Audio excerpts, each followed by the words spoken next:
Today's focus is all about maintenance and how you can use smarter maintenance solutions to help drive business value. On the agenda today, we'll be talking about the key drivers for maintenance modernization. We'll talk about some of the top maintenance models and when to use them. We'll talk about how Microsoft and HSO are helping to pave the way for smarter maintenance. And we'll dive into 3 companies who are actually doing this and driving real tangible business value with smarter maintenance solutions. I'm excited to welcome a couple of presenters for you today. Mike Peterson will be joining from Microsoft. We also have Bob Berry on the call, who's our solutions architect in manufacturing for HSO US. And last but not least, Max Dinsner is our pre-sales consultant for HSO Innovation. This is Mike Peterson, and I'm the business applications product marketing lead for Microsoft US, focused on manufacturing. And I'm excited to be here today. I'm just going to take a couple minutes and share how Microsoft has seen this shift towards smart maintenance, some of the challenges and the outcomes that a smart maintenance initiative can address in your organization. And I think over the last 20 months, all of us can relate. We've seen this large amount of disruption. All manufacturers are building additional resilience to really de-risk for any future disruption, along with streamlining capital expenditures, optimizing operations. And as we think about the key areas to focus on, one of that is capital expenditures and really how to maximize the life of your critical assets, and think about how you can accelerate that journey toward product as a service if that's a priority for your organization. You see a couple trends on the screen here from our friends at IDC and Gartner, but I'll highlight a few of these that I think are really relevant for today. The first one being, 5 to 20% reduction in plant productivity because of poor maintenance strategies. Number 2, by 2023, manufacturers will reduce on-site personnel by 30%, utilizing machine vision, mixed reality to really scale that off-site expertise to on-site, where we can start to deliver engineering and maintenance support from anywhere. And then finally, the one I'm excited about is equipment as a service.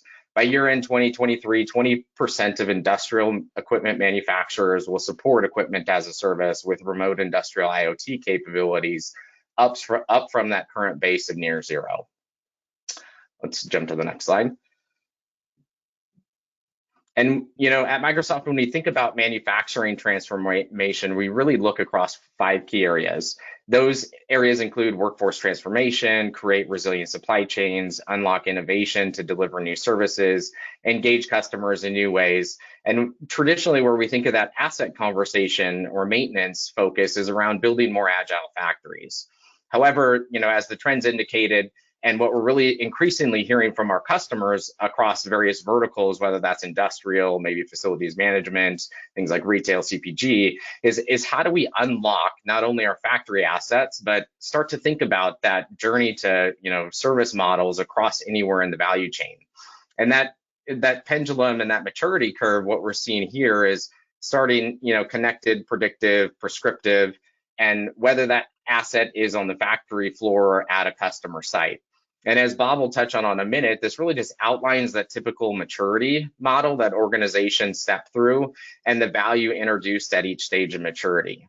But also keep in mind, that we look at this and every organization is different, and we started to see significant value creation as organizations move from one step to the next. But it's important to work with a partner like HSO to evaluate that incremental value created at each stage in the journey for each individual organization.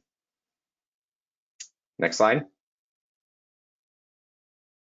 So when we think about the business challenges that smart maintenance addresses, I don't think this is going to be new to anyone, given asset downtime and reactive maintenance are probably something you're looking at on a daily or hourly basis. But it's important really to point out both the costs directly and indirectly that can add up, and they're really quickly if you're really looking at just reactive operations. Maintenance can make up almost 25% of your overall operating costs, and up to 30% of that can be due to things like expediting parts, paying overtime, poor planning, and the list goes on, right? And as we start to quantify lower yield or quality along with poor customer satisfaction, while that may be a little bit harder to pinpoint, it has significant impact on your bottom line as well. Next slide. So switching over from the challenges to more of the outcomes that a smart maintenance initiative can address in your organization, we start to focus on things like maximizing useful service life, as we just talked about, improving throughput, quality, and uptime, and improving overall equipment effectiveness across the organization, reducing costly machine failure and unpredicted shutdowns. And then my personal favorite is workforce transformation. Is how do you look at empowering your people, your frontline, your technicians, to really enable them to drive revenue, increase safety, and hiring that next generation of the workforce, leveraging things like technology to get them excited to move into this line of business, and move away from that traditional break-fix model. So now I'm going to turn it over to Bob, who's going to talk a little more in depth around this idea of smart maintenance and really how it can apply across all areas of the value chain within your organization. Thank you, Mike. Hello, everyone. My name is Bob Berry. I'm an enterprise solution architect for HSO. What we're going to do now is we're going to talk about smart maintenance and specifically the 5 models that make up smart maintenance. So what is smart maintenance? Well, it's a strategy that leverages several different technologies in order to offer management a solution for both near real-time information gathering and then leading to a cognitive approach to operational problems, situations, disruptions that will, again, what Mike was just saying, leads to operational efficiency and cost reduction. In the next several slides, we're going to talk about the 5 models and how it can work for you and how HSO can help you move forward. Okay. So one of the things that we want to do is we want to think about what is it that we're trying to solve. Smart maintenance means a lot of different things to a lot of different people. But basically, there's 2 kinds of situations we're going to be addressing today. One is the in-house manufacturing, and then one is once it's sold, how are you going to maintain the asset itself? So keep in mind that smart maintenance isn't something that's rigid. Sometimes you have to think outside of the box. So for example, in your in-house manufacturing, it's not managing and maintaining that one big asset. It's also monitoring the things that feed that asset and monitoring the things that take whatever you're making and push it out of that asset. So for example, one of the things smart maintenance needs to look at is not only, for example, a CNC machine itself and the time it's been active and the things it's making, but also the conveyors or rails that feed into the CNC machine and then how the conveyors and rails bleed out of it. Other things such as drill bit temperatures, oil temperatures, the amount of shavings that are in the bottom, all of those things contribute to a maintenance model. When we talk about the sold product, we also have to talk about the environment that the sold product is operating in. So in some cases, for example, you have to look at soil conditions. Is the soil that you planted the asset in as an anchor, is it the same soil you started with? Is it more moist? Is it prone to flooding? Natural movements. I live in California, and I got to tell you, palm trees move houses. So is there an outside interference to your asset that you have to start measuring? And then, of course, there's always the standard of flue-fold for capacities, the RPMs over time, the cooling efficiency of the engine over time, and things like that. So the key to smart maintenance is the interpretation of what we're going to call big data. The more data you have, and you've heard this 1,000 times before, the more data you have, the better your decision processes will be. Okay, next. So what we're going to talk about is the 5 major models for smart maintenance. And we're going to kind of breeze over the first one, which is the usual and current state, which is, as Mike was mentioning, reactive. Everybody has reactive. And by the way, you never get rid of it. You know, if you think that the smart maintenance is going to get you completely out of a reactive maintenance model, it's not. You will always have things that happen that you're not planning on, that the cognitive services don't realize is happening. Things just happen. So you always will have that. But you're going to move from a more reactive model to a more scheduled model, which is what we call preventive maintenance, where you're actually scheduling. Most of the time it's working with your vendors, but sometimes as the product comes out of service with your vendor, you can take over that process. Then we move to the third point, which is a connected maintenance model. And this is where we really start getting into the IoT of things, where we start really understanding the asset itself, what's happening to it in a more near real time. Predictive is where we start then having rules and measurement parameters and things like this, where we're actually looking at the useful life of the product versus the maintenance life of the product. And that's going to give you a better view on what ROI for that machine is going to be over time. When is it time to actually get rid of that machine instead of continuing to repair it? And then finally, the cognitive model is where we actually try to automate as much as possible. You are now an autonomous maintenance organization. What does that mean? We're going to dive down a little bit more into it, but basically what it means is you have everything in place. You have your scheduled maintenance, your preventives, you have your conditionals, you have the IoT active and fully, integrated into your systems.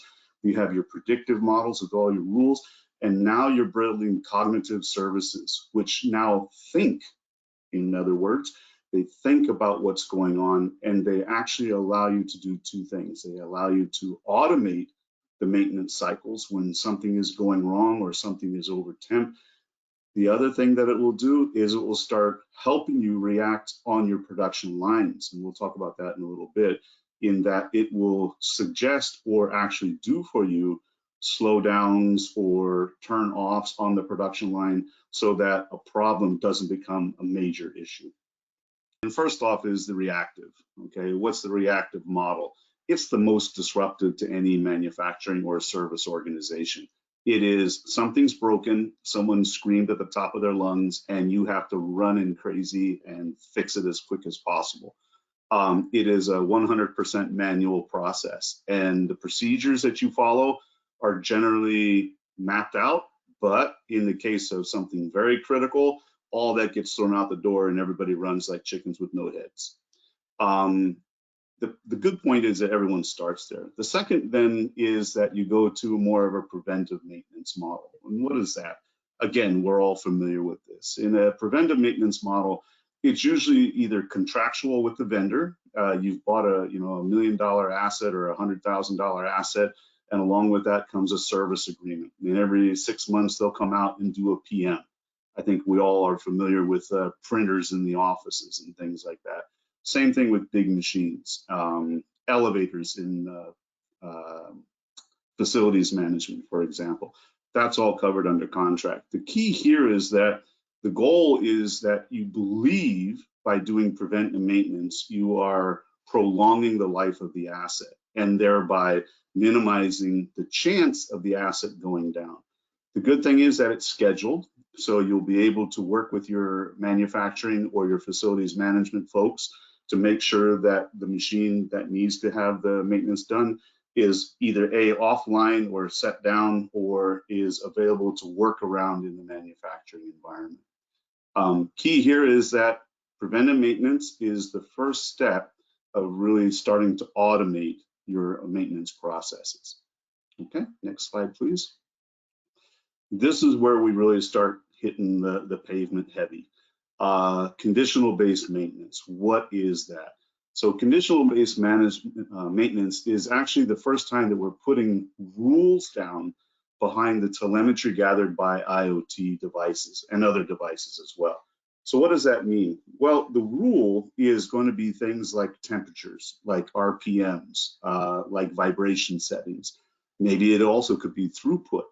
The goal here is that you have telemetry that's being gathered by your IoT device or your other devices, and you're now setting up something that says, if I reach this level of situation, I maybe need to start looking at it. And you have 3 levels normally. One is normal operating range. One is a caution range. That means, I see a little bit of an over temp, but it's not something I need to be worried about, but I probably should monitor it. And then the other is, now it's time to take action. You're in the red zone, I call it. That means something is going to happen and it's not going to be good. So you got to take care of it. At this point in time in your conditional based maintenance, you're still looking at reports. You're still looking at screenshots. You may have some triggers being done based on the telemetry coming off your IoT, but you're still pretty much in a manual process. That means you're getting real-time information, but you're having to act on it. Okay, next slide, please. Predictive maintenance. And this is where we start really seeing the machine, the systems taking over much more of the responsibility for your maintenance cycles. What is predictive? Predictive is taking everything that you started with. It's taking your preventative maintenance, your scheduled contractual downtimes, your preventive maintenance scheduling, and it's taking your conditional based maintenance, which is all the rules and parameters that you've set up. And now it's saying, let's also take into account the history of your maintenance. When you've seen overtemps, when you've seen PMs, when you've seen all these other situations that may or may not have been normal, it's going to start predicting what you think you should do. And at this point in time, the system is going to start suggesting to you what to do. Should you start making a maintenance ticket? Should you start thinking about shutting down the machine? Okay, it's not to the full automation yet, but it's taking all of your histories plus your current situation and giving you a suggestion. And the key here is that it's a normal progression in the smart maintenance path. The advantage to predictive maintenance is that by using your histories along with your rules base that you had in the connected maintenance model, you are now able to get a much, much better view and feel of what actually needs to be done at a point in time. Okay, next slide, please. And now we've reached the pinnacle of smart maintenance, and that's the cognitive maintenance. Cognitive, as you know the word, means the thought process, okay? What we do in the cognitive maintenance model is two things. And the first thing is that we, again, build on what we've had. That means we've gone through the preventive maintenance, we've gone through the connective maintenance, and we've gone through a predictive maintenance. And now the cognitive maintenance is going to say, you know, now that I have my models, now that I have my rules, now that I have my histories, now that I have the current situation, I'm going to decide for you, based on all that information, when to do a maintenance ticket. And I, the system, will launch that maintenance ticket for you. Now, cognitive maintenance does that for you, but it also does something else. And one of the other things that it does for you is it allows you to actually automatically start to begin to control your factory level asset. What does this mean? Let's say I have a CNC machine that's over-temping like crazy right now. And it's a critical component of your manufacturing process. So what happens is the cognitive maintenance model will actually see the over-temping. It'll compare that to historic records when it saw any over-temp before. It sees the rule that says when I hit this particular temperature, I'm in the red zone. It sees all of the preventive maintenance that has been done on it before and all the maintenance tickets prior to that. It will say, based on everything that I know, I can slow the machine down. That means don't have so many items as throughput. It will slow the machine down for you. It will then issue a maintenance ticket as it has slowed the machine down. So what you're doing in the cognitive maintenance is you're letting the system say, here's what I'm doing. Of course, it alerts the users that it's doing these things, but it does it quickly. And that's the key, is that in all the other maintenance models, you still have people interfacing with the solution. In this particular model, you have the system making decisions for you based on your rules, based on your intelligence that you build into the cognitive system, and then it makes the situation better for you. The other thing that we do is, and to do that, we introduce this term called the OPC twin. Now, this is unique for Microsoft and enterprise asset management. And what that does is it allows you to strategically control the machine, as I was mentioning. If you see the machine over temping, but based on the histories, based on the prior maintenance tickets and you say, okay, it's over temping because I'm pushing too much through it. I'm going to reduce that throughput. So the machine will actually tell the CNC machine to wait like 5 minutes before the next billet that comes in, instead of having 30 seconds wait. So it allows the machine to ramp down the temperatures, ramp down the situations, and then allow you the normal process to happen. At the same time, it notifies everybody that, hey, this machine was over temping. I have slowed it down. It's now operating within normal parameters, but it is slower. And what that means is that your manufacturing scheduling has had to be impacted, which can be automatically taken care of. Your maintenance has been automatically impacted. A new ticket has been issued because the overtemp was not a normal situation, and. So cognitive maintenance is the top level. Okay. Now, some of the things that we need to think about when we're looking at the agile factories of the future, uniquely composable. What that means is we can take any piece of this together and put it together as a solution. So we start with the enterprise asset management. And then we have 3 rings around that. One is, of course, the scheduling of the maintenance, the execution of the maintenance, and then finally the monitoring of the maintenance. You can actually do these in different orders. So you can monitor first, then you do your scheduling, and then you do your execution. You can execute first and then build your scheduling. It's really as you need whatever you have in your current situation, we can build around that. The second set of rings then, the EEO ring, for example, is where we gather the information. And we have many different capabilities to do that. Max will talk about a lot of this in his part of the presentation. The vertical ring is where we can tailor the situation for the different industry verticals. So what that means is that we can tailor the smart maintenance for factories where we're actually doing milling and things like this, to assembly factories, and then not even factories themselves. Maybe we're doing facilities management, building management, where they have many, many different assets, chillers, elevators, escalators, et cetera, that are very critical to the success of the facility. And then finally, we have the deployment ring, and Max, again, will talk a little bit about this, in that how HSO can deliver this and other maintenance solution quickly so that you can see the high levels of ROI that are possible. My name is Max Dinzer, HSO Innovation's pre-sales consultant, and HSO Innovation, for your information, is the department of HSO. So we are not only a system integrator, but we also have a small department of 50 people that do research and development and take that great Microsoft platform that we have and extend it in some verticals and business areas. And for HSO, service solutions and the area of service have always been, since 20 years, one of the focus areas that we want to do, as well as maintenance management and everything that is basically around an asset we describe as our specialty.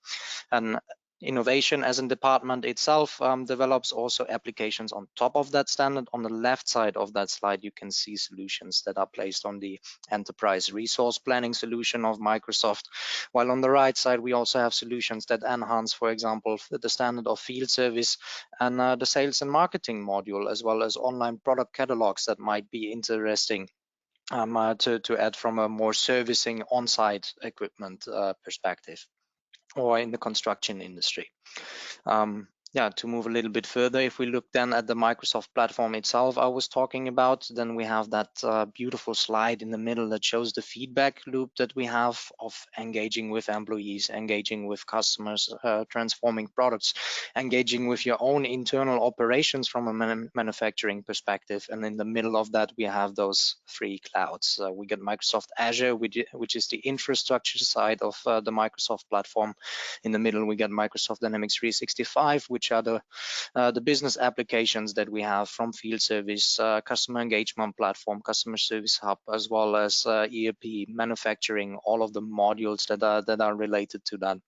And of course, Microsoft 365, which is formerly known as Office 365. So the tools that you are already used to working with, they are included in there. And all of that creates one stable platform. Underneath that platform, we have the so-called Microsoft Power Platform, which connects all of those 3 clouds and enables you. Bob talked, for example, about big data.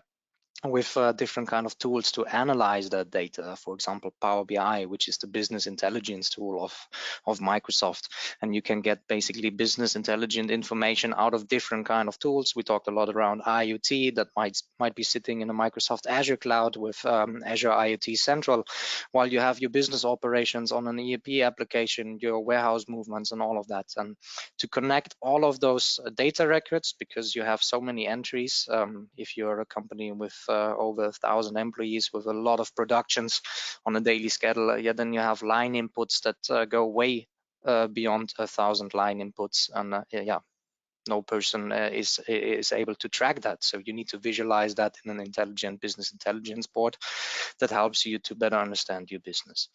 And besides that, you got the Power Apps platform, Power Automates to connect application, and Power Virtual Agents, so cognitive services that assist you in that area as well. If we move one slide further to see what we built then from HSO Innovation, and especially in a smart maintenance area, then we take those 3 clouds that we have and we build applications on top of that. If you have a look at the left side, the sources, then this can be from IoT hardware and connectivity that we're going to take care of, as well as Azure IoT Central, which is a SaaS platform to build Azure IoT applications.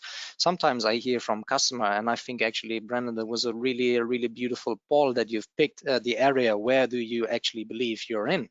A lot of customers say, yeah, well, I'm in preventive, but predictive, I don't believe in that. Only if you're a, who knows, Coca-Cola or some global big player who has the money for that.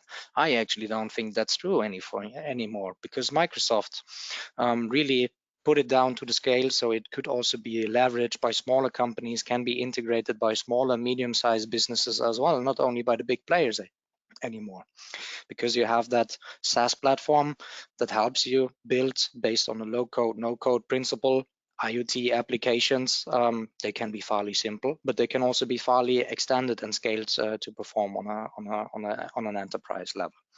And then, of course, the applications, Dynamics Enterprise Resource Planning, so finance and operations, all your warehouse management, manufacturing, the Power Platform itself, field service, and on top of that, our add-on advanced field service, which basically extends the field service solution with industry standards and best practices out of 20 years experience. You get Dynamics 365 Enterprise Asset Management that has been mentioned.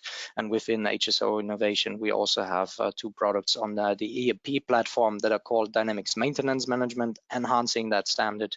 And we have Dynamics Rental and Service Management, because if you remember the slide from that Bob mentioned before, you got your in-house maintenance and you got on-site maintenance. And actually, if you look at the world of rental, that's where those fixed assets come together, because where those 2 worlds basically meet.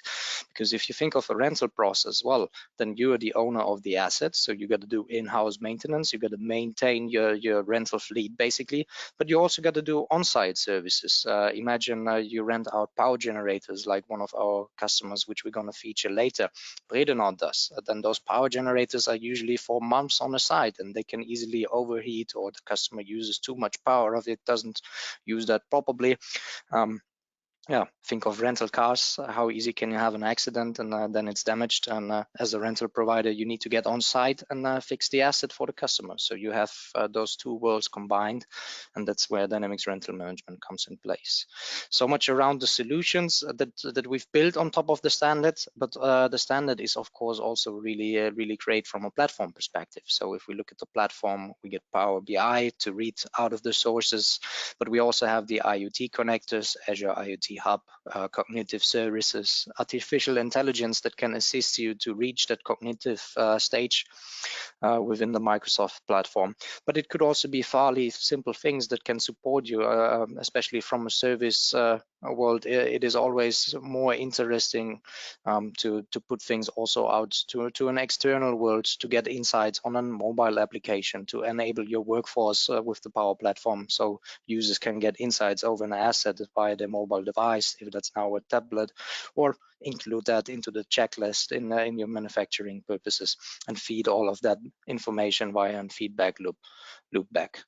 And if you then think of what we could improve and optimize, well, then that could be things like asset downtime. Bob also mentioned production insights. I understood, okay, that as soon as we produce something and we produce it too fast, the asset might overheat. So you want to scale that down, get those insights in your production as well, optimize assets as well, reschedule your maintenance plan. From an on-site service perspective, you might also want to increase customer satisfaction. Maybe you want to get better SLA timers, also reduce the asset downtime of your customers' assets. Maybe your first-time fix percentage. If you have to visit your customer more often, and that costs you more resources, more hours spent, you might make more revenue, but I'm sure the customer is not satisfied if he has to have the technician in 3 times. He might be way more satisfied if you have one visit, fix it quite quickly, and I'm sure that customer is going to come back. So think about these things and leverage those smart technologies. If we move to the next slide, then besides those applications that we build on the standard business applications, there's of course always the capability in Microsoft, and I actually like to call that tailor yourself solution, because Microsoft provides Power Apps. It's a low code, no code approach to building apps. I'm not saying that there's no development at all required, but it is fairly simple. It's HTML development. It's dragging and dropping, as you see in the designer screen that is in the middle of that screen, and helps you easily build applications. So everyone that has a little bit of computer knowledge could actually build his own application with that. And thanks to the integration to the complete Microsoft cloud, you can actually pick your components. Like, for example, if you need some input out of your CRM solution, you can connect that. If you need a Power BI dashboard embedded in there, then you can add that. Different kind of entities, fields that you have within the solution can be connected. And what Microsoft also offers, I think in that slide it states now 230 pre-built out of the box connectors to different solutions that are also out of the Microsoft platform. And I think in the meantime, it's even 400. Microsoft is going in an unbelievable pace there as well. And that helps you to basically also extend your business processes in a matter where you've maybe need something that is really tailored to your demands. So it's a different way of doing customizations that helps longer and enables your mobile workforce to access data on places where they couldn't access the data or the information they had before. If we go to the next slide. Then we also have some key considerations in those implementation projects, as well as if you choose for certain kind of products that enables you to faster implement, like the one we just presented. Then think about those maintenance models Bob has mentioned. The poll was really great to think about where is your place currently and what are possible steps. Look at those slides that are going to be handed out later on. Maybe get in touch with us to see and get some advice on how we can take you to the next stage as well. And there's basically no one size to fit it all capability. And I would also highly advise you to take those steps and move from one step to another. Don't think I'm going to jump now from reactive immediately to cognitive. It is a process, but it is a process that you can do fast and efficient with the Microsoft platform. You also might want to rethink your current platform. After everything you've heard, there are great capabilities out there. Sometimes companies get used to the way they work. They want to stick to the way they work, tackle that platform, tackle that information. We are living in a world, especially from a technology perspective, where pace is really fast and where you have to adapt also really fast. And I think you should always try to rethink and kind of mirror your company and yourself as well. And a third point is smart maintenance does not guarantee there will be no major interruption of your service. That is also something that you need to understand. Of course, data is key, and it can help you to get the machine through output, but also be realistic on certain kind of areas. Do not expand those delays if you're not quite sure those are areas where you could improve with technologies. Think about how you could improve with technologies, because we're also going to have your business experience in those areas, translate them into an IT context, and learn out of that situations that you basically do. Technology is there to advise you as well in that area. And of course, the true cost of an asset should always be considered. It might not always be feasible to maintain an asset as opposed, but yeah, think about what is actually really running into the costs of an asset, because spare parts are included there, consumables, hours spent, travel times, all of those components basically feed into your asset maintenance. And yeah, I think what could be the really, how we call it within HSO Innovation, 360-degree life cycle view of your asset.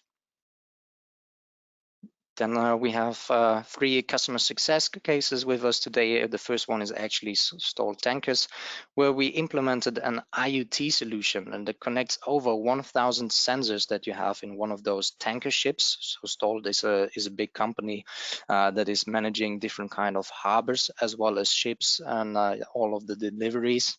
And for Stolt, it was really important to think about how we can manage the fuel better, how can we predict deliveries, but also from a security perspective, how can we manage the entrance into the harbor, how can we communicate with the harbor best. And IoT is one of those things that they have in there. Also the cylinder in which the pistons that are included in those ships, how they move, how they can extend the running hours, and how they can be maintained better.